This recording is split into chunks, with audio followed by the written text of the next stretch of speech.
Hi everyone, and welcome back to the Class 47 Pizza YouTube channel.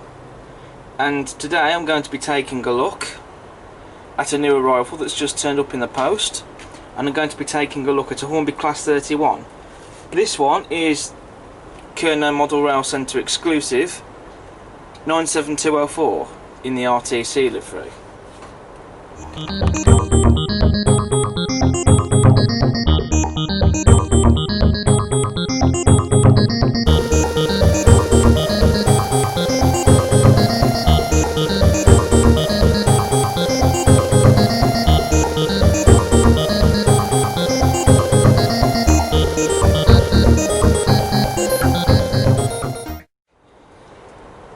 Now lately, my fleet has been all but without a Class 31 in the fleet.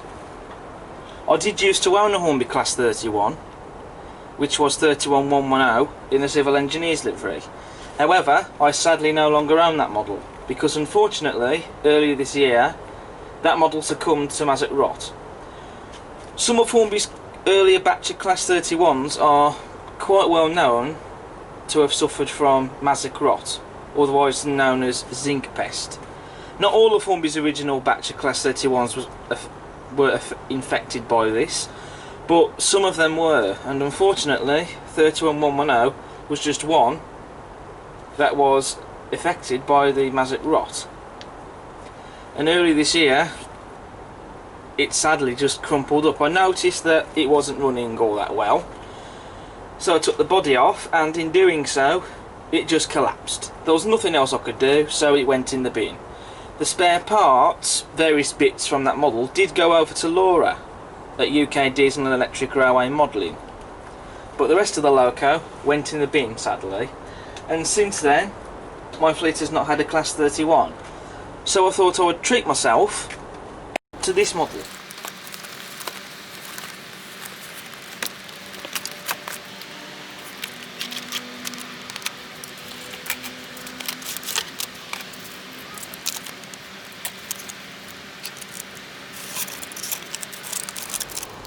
So in the box with the model we get the instruction manual for the model. I'm not going to go through all of this, what's in here, because we all know what it is, we've all seen it before. So that'll be put to one side to go into my folder later on. We also have the certificate for the model. We have a photograph of the real locomotive there on the front, and some brief history of the real locomotive on here.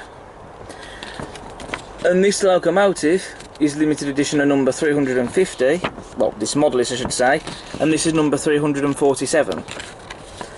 So that I'll keep in my folder where I keep all my certificates as well. And then we have the accessory bag. And in there we get a couple of tension lock couplings, I won't be using those anyway. And we get some vacuum and air pipes and a screw link coupling. So here we have the model out of the box and in all its glory. Now I should be honest, this is the second model that I've had, because the first model I received was damaged. I will put up a photograph on screen to show you. But basically, one of the handrails on the one end of the loco, to be precise, the number 2 cab end, one of the handrails was missing, and also the handrail just on the windscreen, just in the front of the middle window, that was bent, and also there was some paint splattered on the windscreen. So I got in touch with Kernow about this, and I sent it back to them on the day they got in touch with me. I sent it back through first class. So the next day they received the model, and they sent me a checked replacement on the day after they posted it. So it was on the same day they actually received the original model that was damaged. They posted out the replacement, and I've got it today. So that is excellent and speedy service there. I will have to admit that there was one or two little detail bits that I had to glue back on because they were loose in the box, but that aside, this model is perfect. There's no damage or marks on this model anywhere, and it also runs beautifully as well, as you shall soon see. So now we move on to the detail of the model, and so first of all we have sprung metal buffers. I don't have care much for the sprung buffers, if I'm honest, but they're there regardless, and they are made out of metal. Also we have all the buffer beam detail that's fitted, which that's not something you usually get with Hornby, because usually you have to stick all the buffer beam detail on. So for them to have done it on the one cab end, that is quite nice. I won't be fitting the detail on the other end though, because the coupling is just going to be catching on it, and I only usually tend to detail up the one end anyway. We now move on to the face of the loco. We have separately fitted handrails, and metal ones at that. We've also got lamp irons as well, separately fitted ones. We've also got a warning sign. This model also does have working lights, which you shall see later on. The model also has separately fitted window wipers in the windows, and we also get these little bits of detail as well, which I have to be honest, I'm not 100% certain what they are, but they are indeed separately fitted, because it was one of those that actually came off and had to glue back on in the first place, so that's how I know they're separately fitted. And I do love that these bits of detail here, the handrail and these bits here, are painted yellow on the front there, which really does make them stand out on this livery, and on this loco as well. In the head code box of this loco, we have the domino head codes there on both ends of the loco, which is true to the real one. On the cab sides we have separately fitted metal handrails, and also the cab doors open, as you can see, and they are sprung loaded as well. Moving on to the bogies, we have the footsteps. We've also got the axle boxes and the springs. We've also got the speedometer cable there, or speedo cable, however you choose to call it. And on this bogie you can see that we have some pipework detail there as well. And of course we can't leave out the sandboxes as well. There's glazing in all of the windows. That's in the cab windows, on the cab sides, and these windows here in the body. All the windows on this model have glazing in them, which is fantastic. Now we come on to the livery application, and I really do love the RTC livery. The reason I've got this is because, as you know, I'm now building up a collection of RTC livery stock, and as you all know, I already own the Sutton's Locomotive Works Class 24 Experiment in the RTC livery, and so I've bought the Class 31 in RTC livery to go with the Class 24 and to go with the RTC stock that I own. And I think this livery is gorgeous. We have the red on the body. We've also got the yellow cab ends, which I do love because it really does make this livery stand out on this loco. The middle of the roof there has been painted black. You've also got, I guess what this is, a beige colour as well on the sides of the body, and we've also got this black stripe that goes down in the middle there.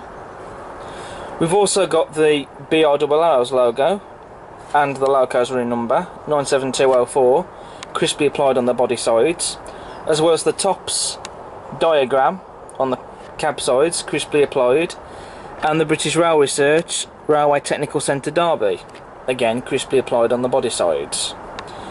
And like I say, I do love this livery. It's been well applied and evenly applied. There's no marks in the paintwork anywhere at all, or damage to the livery, and there's nothing more else I can say really, other than the fact that I think that this is a gorgeous livery. So now I turn my attention to the roof, and the detail on the roof is just exquisite. As you can see, we have all these separately fitted metal handrails on the roof. As you can see, they're all intact, none of them are damaged, and they just look absolutely superb. We've also got some rivet detail on the roof as well, and we've got the latches there that open up to the engine, We've also got the exhaust port there, and of course we've also got a fan as well. As you can see, it's got a lovely extra metal grille there on top of that. Now the fan itself does not spin. It is a feature that used to spin on the Class 31s, the 56s, some of the HSTs and the Class 50s, but to be honest with you, the mechanism used to make the fan spin wasn't very reliable, and so it's a feature now that Hornby have done away with, and I'm glad they have, to be honest. But it doesn't really necessarily need to spin anyway, especially for it to be a great model, and at least there's a fan there under the grille. So for a first impression then, the detail on this model is very impressive. It's got a lot of superb detail on it. I couldn't really fault any of the detail, to be honest, and it's got a gorgeous livery application, and again, as I've already said, I love the livery, and it's just a perfect model. I'm very happy with it, so all I've got to do now is to get it on the track and see how this model performs. So now we come to the running performance for the Class 31, and as you can see straight from the box, this is a smooth runner, which is how these models should run when we first get them out the box. There's no motors burning out or stuttering movement. It runs as smooth as pudding. I mean, that is literally like cutting a knife through butter, that. Beautifully smooth mechanism as well, and I can hardly hear the motor at all.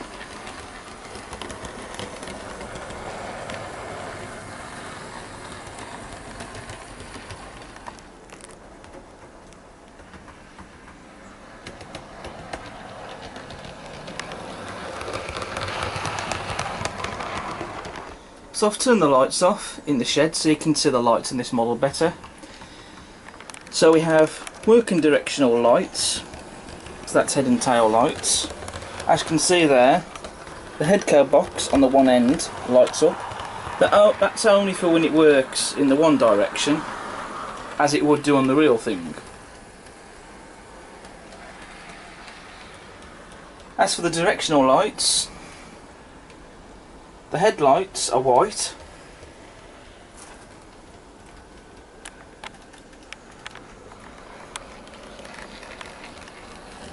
and the tail lights are red. So it's always a nice feature, that, to see models with working lights.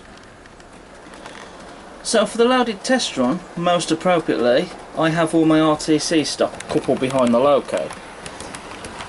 So we have Laboratory 23 behind the loco, then you've got Laboratory 10, then you've got the land door breakdown units, and the XLMS CCT. Since doing that review, I have gained a second land door breakdown unit, which is to eventually be renumbered to ADB 975084.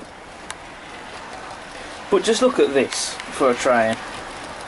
I mean, that just looks superb. Laboratory 23 is most appropriately coupled behind the loco, giving it seeing the same livery. I have also got another RTC livery item of rolling stock coming to me, and I am hoping to get more of these.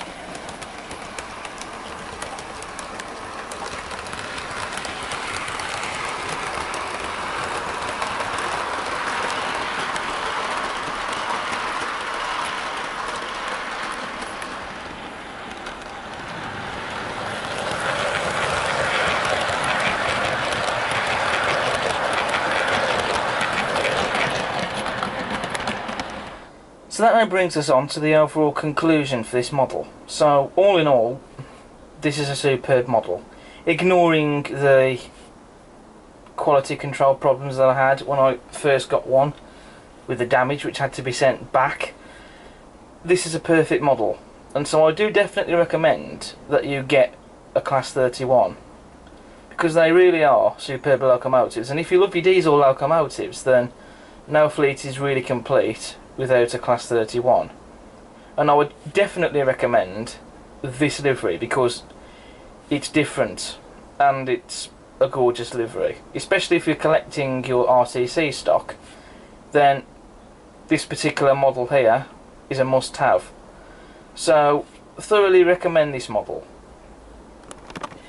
So that's it for this review, but what I'm going to do is I'm going to leave you with a few shots of the Class 31 running around the layout with the RTC stock. Thank you very much for watching this video. If you like what you see, then subscribe to the channel. Smash the like button and feel free to post a comment. Also, check out all my other videos that I have on the channel, and I'll see you again next time. But until then, stay safe and stay well, and I'll see you again soon.